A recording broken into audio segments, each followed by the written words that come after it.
Oklahoma City Thunder took out the LA Lakers on 8 days of rest. Then they looked like they were still asleep. They didn't have great games from their best players. Turned the ball over a lot and still won the game by 18 points. That's a sweep. We're going to talk about that. We got to talk about Cavs Pistons. James Harden is in playoff form. And the Pistons might finally look like a number one seed. And at the end of this show, maybe a little bit more Jaylen Brown roasting because he got fined $50,000 by the NBA for Twitch streaming. And there's a take by Vince Carter, I believe, or Tracy McGrady, that said Jaylen Brown is frustrated with the Celtics organization. And then we'll do a little 76ers segment at the end. Can they win Game 2 tonight? Whatever else you guys want to talk about, man. Thank you for being here. 61 people in the chat. Oh, man. We got to turn on the air, brother. We got to turn on the air. Why do I always think I can do the show in a hot box? Yeah, and then whatever else you guys want to talk about, man. What's up in the chat, man? What's up in the chat? Couple of takes in the chat before we get down to business. Couple of takes in the chat. The Lakers might be better without Luka. He is a liability on defense. Well, yeah, but they can't score on offense without Luka. So they're not good with Luka. They're not good without Luka. That's my take on that. Let's see. Eastwood, happy to be here. Thanks for your analysis. Santiago, my guy, thank you for being here. Can we confirm that Jared McCain will win a championship before the 76ers? Of course, because the Thunder are going to win the championship. Thanks to Maury for that trade. Yeah, look, man, I know I ranted about the trade a little bit, but to be totally honest with you, my initial reaction to the trade, to the Jared McCain trade, was that Jared McCain can't help the 76ers. He can't help the 76ers now. He can't help the 76ers in the future. They need defense. They need perimeter defense. They need size and athleticism. They need transition defense. They need like Asar Thompson type players, right? Amen Thompson type players to go alongside Maxey and VJ. So there was no real future where Jared McCain would be playing alongside Maxey and VJ because it's just too small of a guard rotation. And so they traded him. And we'll see who they get in the draft. Maybe they get an Amen Thompson, Asar Thompson type of player in the draft, and then it all makes sense. But Jared McCain was a perfect addition to the Oklahoma City Thunder. And, I'm not mad about it anymore. I'm not mad about it anymore, man. I don't hold grudges, man. The only thing I'd talk about is the draft changes. Not a fan of them. Rich get richer result with genuine bad teams getting the shag. I say that as a Thunder fan, which benefits immensely from changes. You think I should talk about draft changes? That's what you think I should talk about? Is that what you're saying? The only thing I should talk about is draft changes? What else we got, man? Feel like tanking is in a... Oh, that's the same person talking about tanking and draft changes. McCain will get a ring for show. Paul George will pop off tonight. Uh-oh! Uh-oh! If Grimes comes back, he shouldn't get more than $5 million.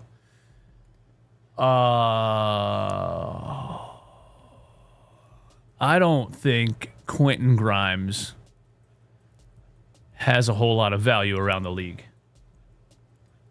And I also don't think Quentin Grimes is going to play for the 76ers next season either. Because why would you sign Grimes for $5 million? He's giving you nothing.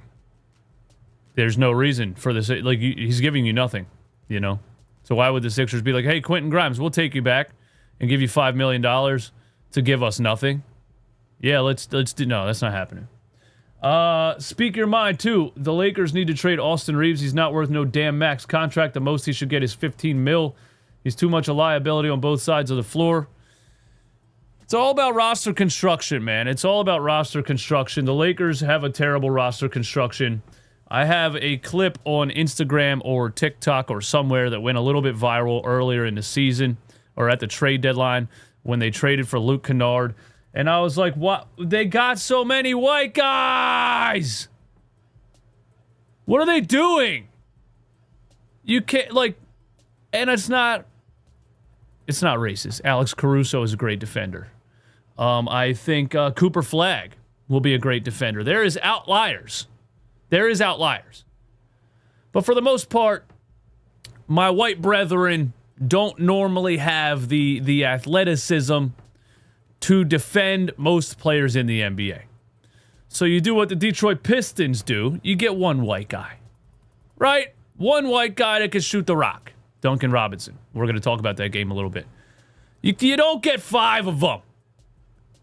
Lakers, Celtics, I don't know what's going on, but they're finding out the hard way. And so, yeah, if Austin Reeves is on a team where he's the only one, then he won't look as bad, man. He won't look as bad. 120 people in here. Thank you so much for being here. Do me a favor, hit the like button before I get into what I want to get into. Give me 120 likes, man. Yeah, let's talk about it. Let's talk about it. No music for ultimate concentration. The Oklahoma City Thunder beat the LA Lakers last night, 108-90. And the Oklahoma City Thunder looked like they were asleep for 3.5 quarters. You know, they had 8 days of rest. They came into this game. They looked like they had 8 days of rest. They looked a little rusty. They looked a little out of sync. They looked a little off balance. And the Lakers put up a fight for like 2.5 quarters. And it was, it was a 10-point game here and there. It was maybe down to 9 at points, but it was another one of those like 10-point leads that felt like 40. Nobody really felt like the Lakers were going to get close to tie the game or take the lead. And that's really what it is, man. The Thunder are so much better than the Lakers that they did not play a very good game, and they still comfortably cruised to victory, and as was predicted, made the run in the third quarter and then put their stamp on it in the fourth quarter.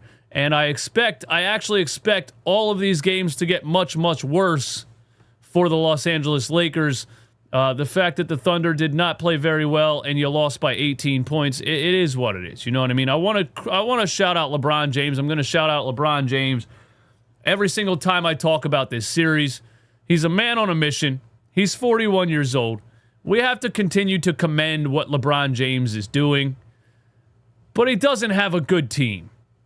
And they shouldn't even be here. Again, if Kevin Durant didn't fake some injuries in the Rockets series because he hates the Houston Rockets, I'm kidding. He rolled his ankle real bad. And they were without Van Vliet. The Rockets were the team that was supposed to be here. Not that the Rockets would be much more competitive than the Lakers. They would put up more of a defensive effort, more of a rebounding show. But the Rockets were the ones that were supposed to be here. The Lakers are here. And it's kind of sad for LeBron James because how many more years is he going to play? Somebody get this man a good roster. Somebody get this man a good roster. Because when Michael Jordan was 40, he was on the Wizards, he was cooked, right? You have a guy who's still playing at this level at this age, and it would just be nice to see LeBron James on a more competitive team. And at the same time, it's unfortunate that you got to this point and you have to play a team as loaded as the Oklahoma City Thunder.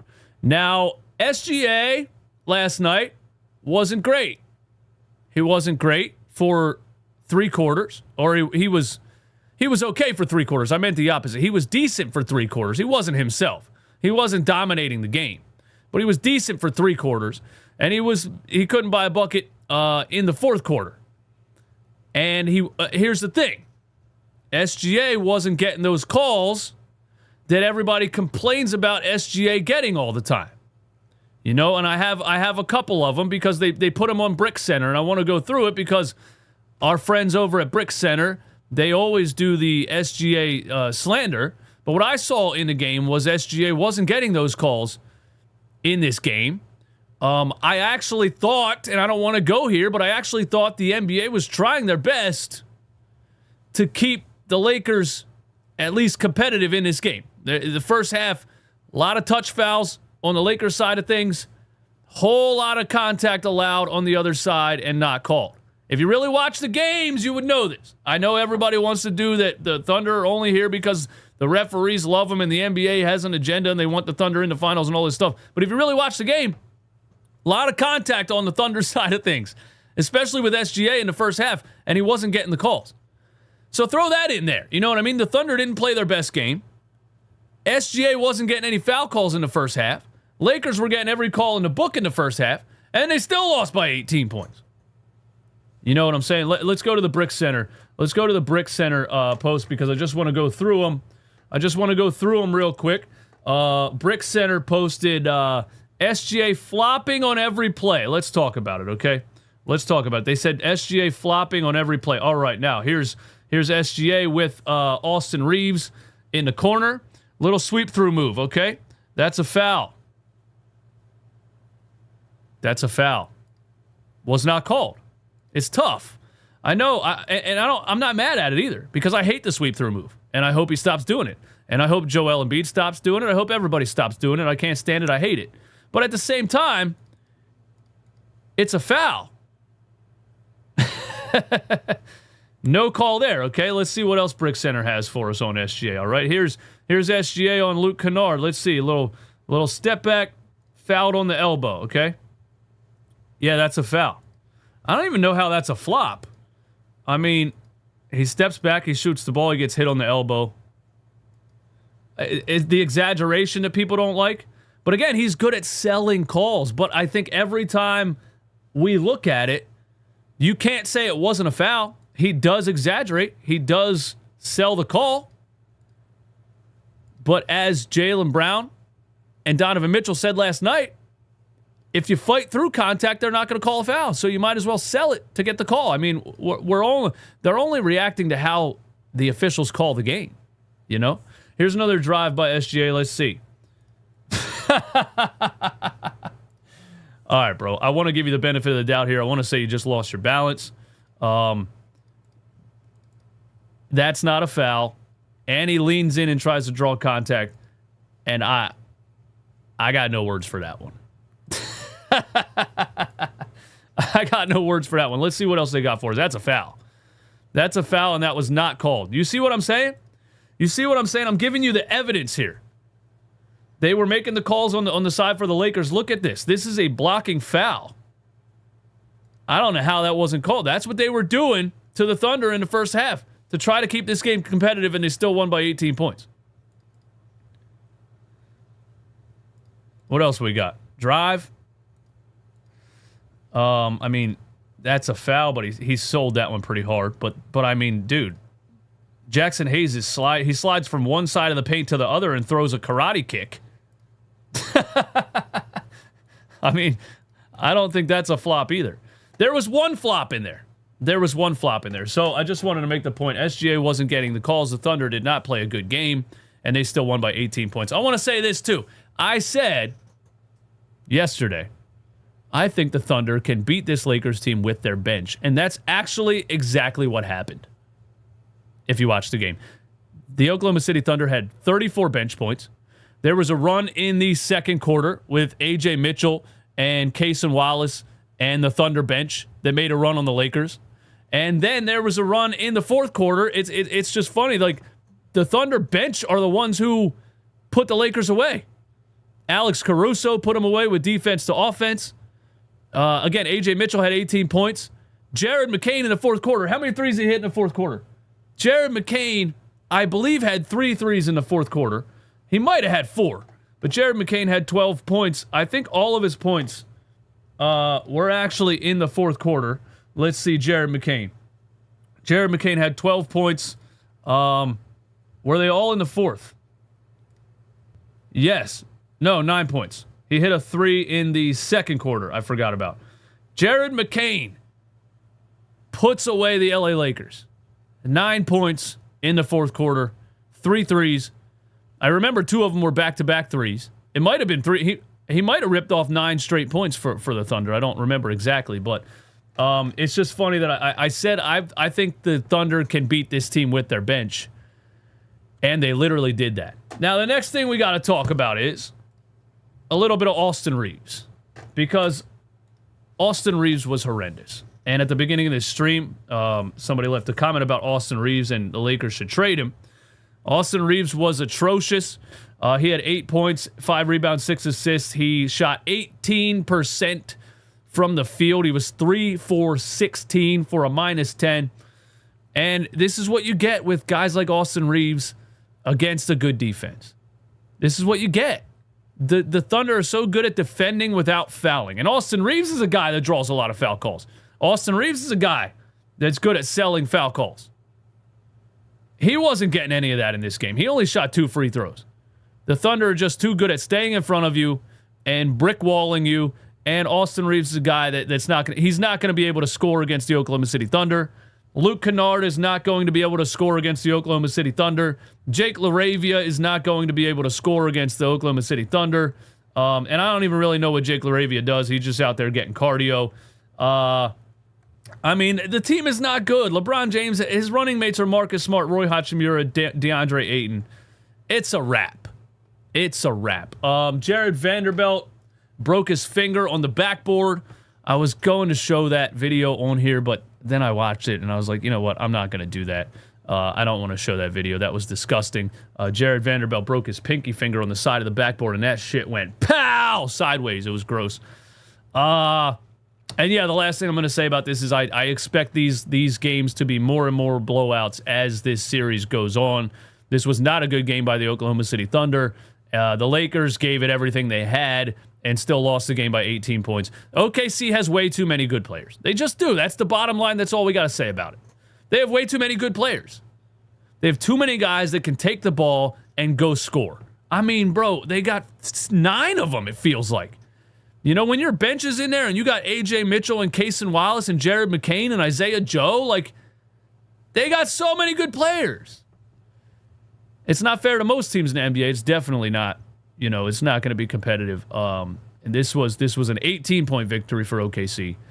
I expect these victories in this series to surmount as they get back into rhythm after 8 days off. And the last one, which is going to be probably the 4th game of this series, might be a 60-point win.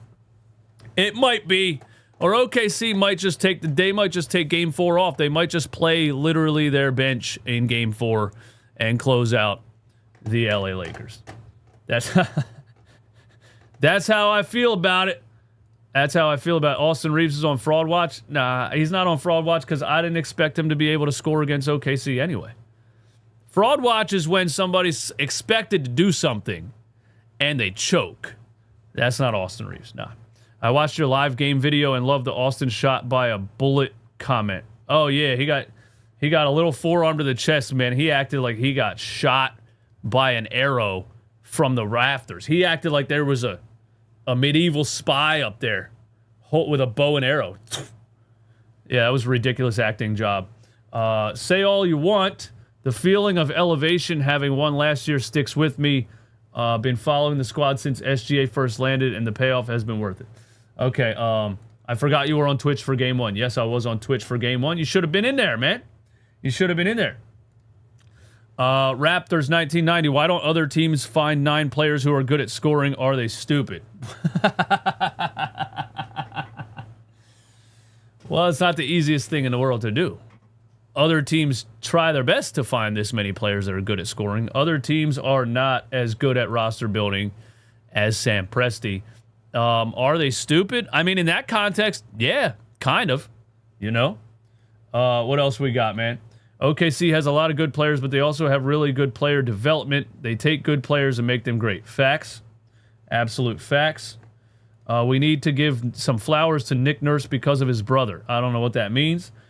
Let's move on. Let's move on, ladies and gentlemen. Close the chat for ultimate concentration. Close the chat for ultimate concentration. Let's move on. Let me get my stats up. Let me get my stats up. Here we go. Are you guys ready? Are you guys ready for this? Are you guys ready for this? Are you ready for this? Y'all ready for this? All right, here we go. Hold on. Hit the DC. Hit the DC. DC power. The Detroit Pistons beat the Cleveland Cavaliers in Game 1 of the second round, 111-101. And James Harden is cooked. Then the Cavs, if they don't figure something out here, might be cooked. And the combination of James Harden and Donovan Mitchell looked as bad in this game as I thought it was going to look when they made the trade at the trade deadline. On the other side, the Detroit Pistons finally looked like a number 1 seed. And I'm not going to base the whole thing off of one game. We'll see what Game 2 looks like. But that's what it looked like in Game 1. The Cavs did make a run towards the end of the game in the fourth quarter. We're going to get into all of that. But that's what I saw in Game 1. Now, a thing that really stood out to me for the Cavs was the Jarrett Allen foul trouble. Because they were bad without Jarrett Allen defending the rim and holding down the boards. And even his offensive presence. You know, it's not like Jarrett Allen didn't have a 40-point game in the regular season.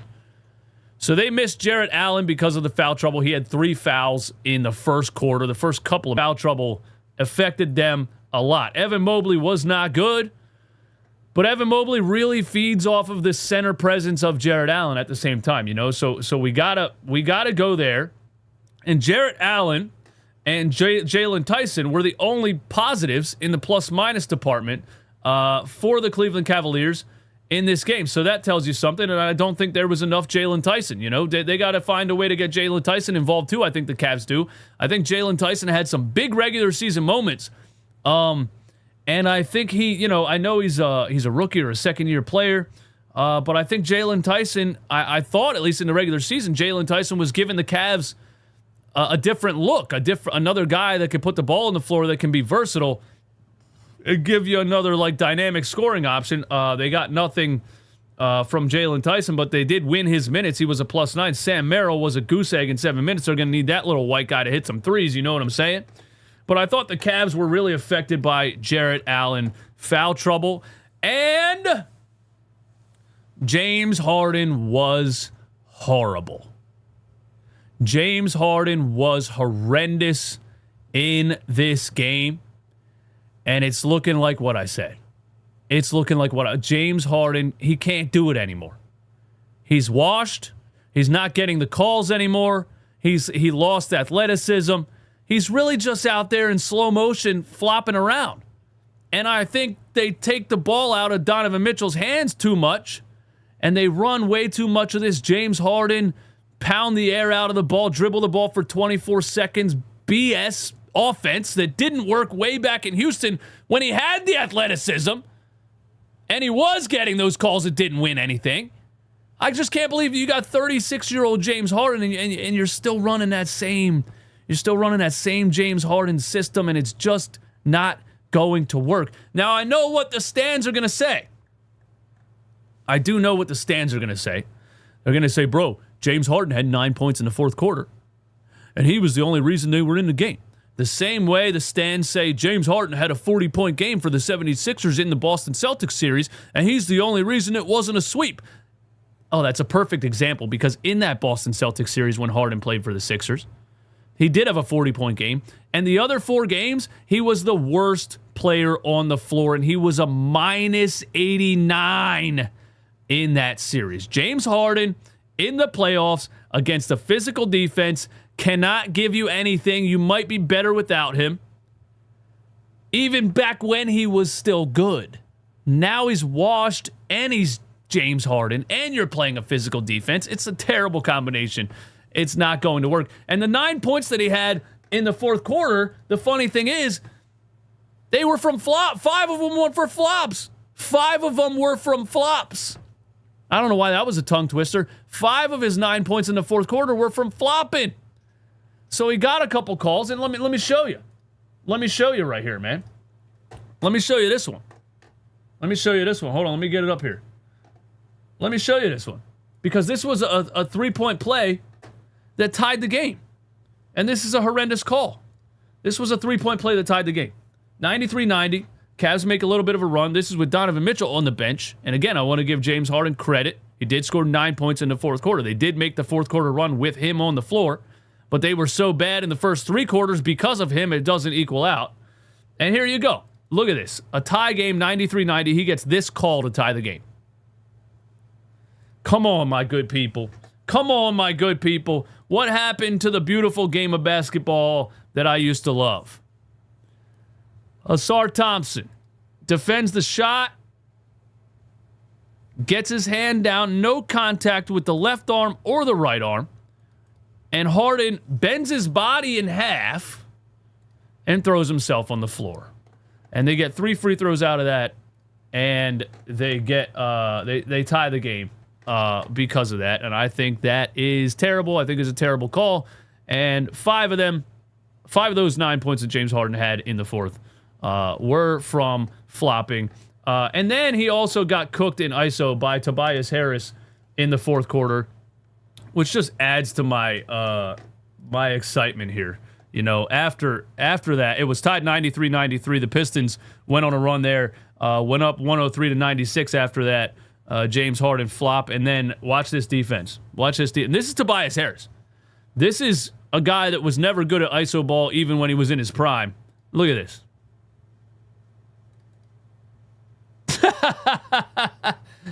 Brother, you got crossed out of your shoes by Tobias Harris. Oh my goodness. Float gang. Yeah. I don't know what the Cavs are going to do to overcome this James Harden situation, but they're going to need to figure it out. Another thing is they made a third quarter run with James Harden on the bench. So there's this Donovan Mitchell, James Harden thing that doesn't really make sense. They don't make sense together, and I didn't think they were going to make sense together when they traded for him. The third quarter run with Harden on the bench and Donovan Mitchell in the game, right? Then the Cavs make a fourth quarter run with James Harden in the game and Donovan Mitchell on the bench.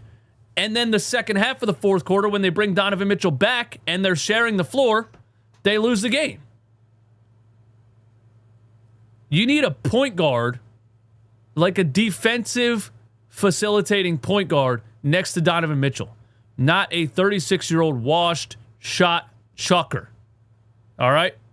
And so I really think, like, look, I think if the Cavs lose this series, I think they buy out James Harden on his last year of his contract as a player option. And I think they trade Donovan Mitchell. That's my take on it. Also this. James Harden had 36 turnovers in the Toronto Raptors series. That is the most turnovers James Harden has had in a playoff series in his career. James Harden had more turnovers in the Toronto Raptors first round series than he's ever had in a playoff series in his career. How many turnovers do you have in this game? James Harden comes through with another 7 turnovers. Oh my God, bro. Another 7 turnovers for James Harden. And yeah, man. Yeah. It's over. It's a wrap. I do want to say this, man, about the Detroit Pistons. Because the whole thing isn't just going to be a James Harden roast, right? I do want to say this about the Detroit Pistons, man. They showed a level of versatility that I've been saying they need to show for a long time now. You know, I think that they play too much Cade Cunningham hero ball. I think the whole thing runs around Cade Cunningham. If he has a 45-point triple-double, you win. If he doesn't, you lose. I think Detroit showed more versatility in this game. They didn't look as one-dimensional. You know, they were playing Cade Cunningham off ball. They were using Dennis Jenkins again. That Dennis Jenkins-Cade Cunningham lineup is nice. I thought Ausar Thompson was amazing in this game, not just as like an athletic guy, not just as a transition guy who runs up and down the floor and dunks the ball and gets blocks. I thought Ausar Thompson actually had some on-ball creation in this game in a half-court set. And also, Duncan Robinson was a man on a mission. Duncan Robinson had 19 points in this game. He had a couple of like ISO floaters. I didn't even know Duncan Robinson shot twos. You know what I'm saying?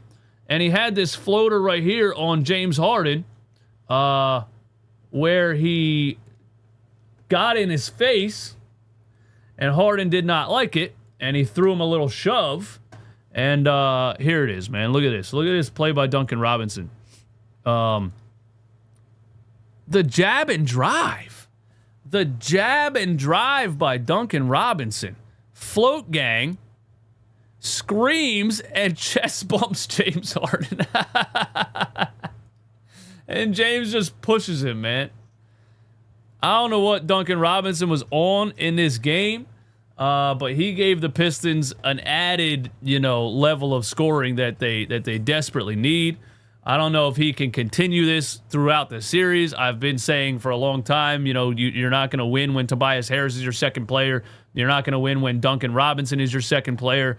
I still thought Jalen Duren wasn't involved enough. I thought Jalen Duren was big time on the rebounds, and he was big time defending the rim. He had some big time blocks down there, a big one on Evan Mobley in the fourth quarter. But I still think Jalen Duren is not involved enough in the offense. He had 11 points, 12 rebounds, 4 assists. But I do think the Detroit Pistons showed a level of versatility that might be too much for the Cleveland Cavaliers in this series. We'll have to see when Game 2 comes around. But that's my take on Detroit beating Cleveland in Game 1 of the second round. Duncan Robinson revenge game. Cavs might be in trouble unless Donovan can outplay Cade and Mobley has to outplay Duren. I don't know if they can. Pistons in 7. I think the Pistons finally look like a number 1 seed. I think maybe the Orlando Magic were just a bad matchup for Detroit. Another team with a lot of scoring options. They collapse on a historic level. The Orlando Magic do, and they did in that series. They collapsed on a historic level, especially the game where they were up by 25 and they missed 23 straight field goals to lose the game. But the Orlando Magic had, a lot of scoring options, right? Jalen Suggs, Paolo Banchero, obviously, but especially when Franz Wagner was healthy, it was another scoring option that the Detroit Pistons struggled with, and Desmond Bane also. So maybe the Orlando Magic were a bad matchup for the Detroit Pistons, and maybe this Cleveland Cavaliers team is an easier matchup for them, and maybe they don't go 7. But we'll see, man. Maybe the Cavs come back and do something differently in Game 2. They definitely need Jarrett Allen to not pick up 3 fouls in the first quarter. That would help them greatly. 200 people in here. Thank you for being here. Thank you for hanging out with me on this beautiful Wednesday. Hit the DC. Hit the DC. Hit the like button one time. Let me get 200 likes. There's a couple more things we got to talk about, man. Damn, I need a tissue. Ha! Hold on. Give me a second.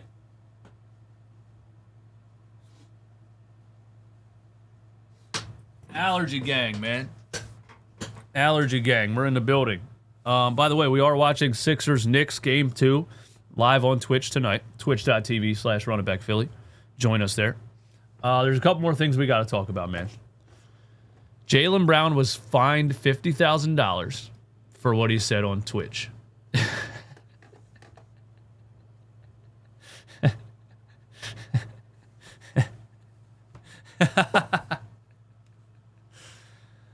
This guy's I actually can't believe. I actually can't believe how much of a dumbass Jaylen Brown is. Jaylen Brown was fined $50,000 for the things that he said on Twitch, and I still can't figure out why he thought it was a good idea to go home, go into a studio room after you blew a 3-1 lead and you shot 20% from 3 the whole series, and you lost to a team with a star player who just came back from appendix surgery, I can't figure out why he thought it was a good idea to go on Twitch and say there's an agenda against me and the officials need to fine. Where is it at? Jaylen Brown made Jaylen Brown was fined $50,000 for being critical. He made $53 million this season. That is equivalent to a $94 fine for somebody making $100,000. So it's not like Jaylen Brown gives a damn about $50,000 fine. It should have been $100,000. It should have been $1 million. It should have been $1 million. It should have been $50,000 fine for criticizing officials. And then it should have been a $950,000 fine for embarrassing the Boston Celtics and embarrassing the NBA. And it should have been a $1 million fine total. Now, we got to talk about this too. Somebody said that Jaylen Brown is frustrated with the Boston Celtics organization. And this is interesting to me because, and it was Vince Carter. I think it was Vince Carter. Maybe it was Tracy McGrady. But this is interesting to me because earlier in the season, hold on before I get into that, I want to say this. Earlier in the season, I had a little clip on here on this YouTube channel because Jaylen Brown had an Instagram story bragging about how good the Boston Celtics were in the regular season without Jason Tatum. I mean, he was blatantly basically saying, I told you guys, and he was posting his own stats, and he was literally posting like with Tatum and without Tatum to show how good he really is. And I don't think he was trying to slander Jason Tatum or say that we're better without Jason Tatum, but he felt the need to tell everybody, look what I can do without Jason Tatum. I just thought it was interesting. I don't think if two guys really loved playing together that a player would be doing that. You know what I'm saying? Now let's hear this from, I think, Tracy McGrady. Let's hear this from Tracy McGrady here. His frustration lies. Let's hear.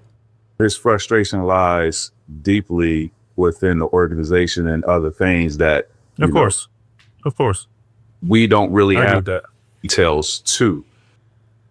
I'm not sure what the source is here. Maybe Tracy McGrady, he probably knows him personally. I'm not sure what the source is here, but let's hear it. There's just been a lot of stuff, that I've been hearing just going on with the Boston organization, with JB.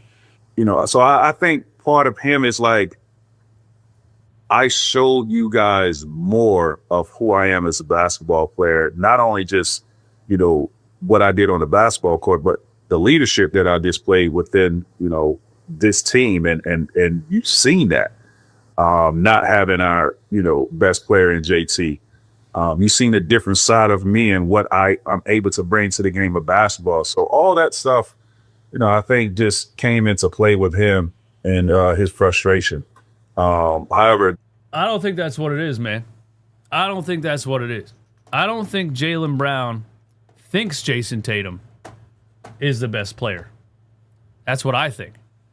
I think Jaylen Brown has an ego, a really big ego, because he got paid what he got paid a couple years ago. He became the highest paid player in NBA history.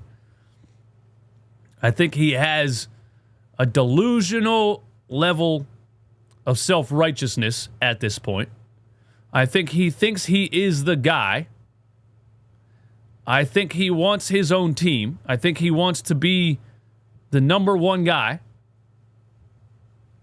And then you go into a playoff series and you do what you did against the Philadelphia 76ers, which should tell you, like, if you had a rational view on yourself and your team, you would be able to see that you're not that guy. That if you had a rational view on yourself and your team, that playoff series against the 76ers would tell you perfectly you are not that guy. You are not a number one option. You have no bag. You think you're playing football and you just stiff-arm people and lead the league in offensive fouls. But he doesn't have a rational view of himself and his team. So when he lost that series, instead of taking the L and saying, I wasn't good enough, or maybe I'm not the number one guy, maybe we need this, we need that. No, I am the number one guy. I'm the guy. I'm the best in the world. So clearly the NBA officials had an agenda against me. This is a dangerous level of delusion that Jaylen Brown is showing. It's on a Ben Simmons level. It's not his game. He's way better basketball player than Ben Simmons.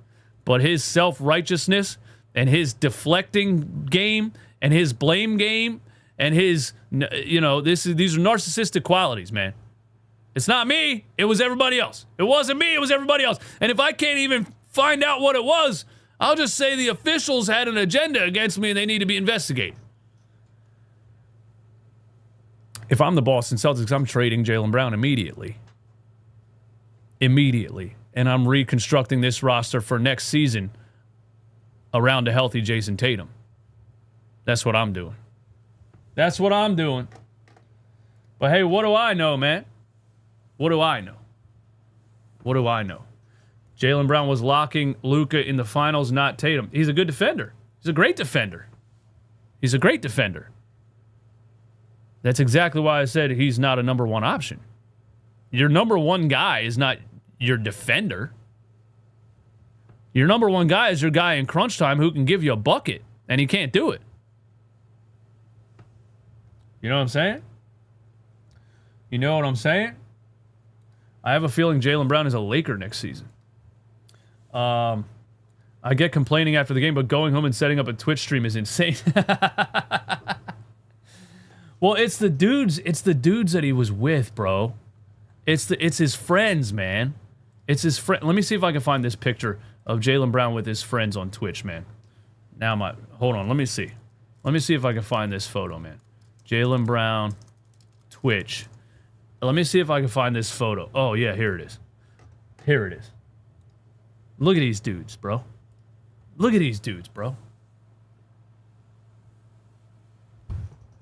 And I'm not judging anybody on appearance. I'm not judging anybody on appearance. But this is an NBA player acting like this. This is a damn near 30-year-old NBA player acting like a 14-year-old kid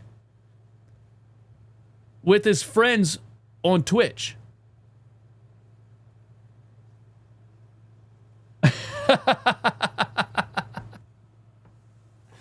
I'm just saying, it's weird, man. It's weird to me, bro. It's weird. What the fuck are you guys doing? Why do NBA players want to be streamers, man? And I'm not talking about sports podcasting. I'm talking about IRL streamers like Aiden Ross and those guys, you know? Like, I know that's popular now, and those dudes make a lot of money doing it. But why would an NBA player like Jaylen Brown with no personality whatsoever want to try to be Aiden Ross? I don't know, man. The last thing we got to talk about is Sixers-Knicks game 2, man. Sixers-Knicks game 2. I think this is going to be short. But here's what we got to talk about. What needs to happen for the 76ers to win game 2 in New York and save the series against the New York Knicks? Because if they go down 0-2, I don't think they're coming back from 0-2 against the New York Knicks. I don't think they can come back from 3-1 against the Knicks like they did against the Boston Celtics. I think the 76ers need to win game 2. And what needs to happen for them to steal this game in New York is pretty simple. They need to have gotten an insurmountable amount of rest between game 1 and game 2 because they looked dog tired in game 1. Again, they looked like after game 7, they clocked out, walked out of the arena, and walked down the highway to New York and did not sleep. That's what they looked like in that game. So I hope everybody got an insurmountable amount of rest. I hope they were on a good diet. I hope they drank lots of water. I hope they didn't walk anywhere. I hope they used an electric wheelchair or a scooter or something to get around the facility and to get around their mega mansions. I hope they didn't spend an ounce of energy in regular daily life in between game 1 and game 2 because the Sixers need to come out and look fresh. They need to come out and look rested because they did not look like that in game 1. That is exactly what needs to happen. Now, I think that's it. I think that's all I wanted to say. That's what needs to happen. We'll see. We'll see. We'll be live on Twitch, man. We'll be live on Twitch. Hot Wheels, thank you. And you were into Twitch last night. Thank you for coming through. Twitch.tv/RunItBackPhilly. Sixers, Knicks, game 2 tonight. Yeah, man. I'll see you guys there. Thank you again for coming through another edition of Run It Back NBA. I appreciate you guys for coming through and hanging out. 200 live viewers right now. That is actually, I want to let you know, an insane ratio for a channel that only has just over 5,000 subscribers. So thank you guys so much for showing love to this channel and helping it grow. At this rate, I believe we can take this channel to 1 million subscribers. You heard it here first. I don't know if it's going to be 5 years from now. I don't know when it's going to be. But at this rate, I believe we can take this channel to 1 million subscribers. Thank you for tuning in. I will see you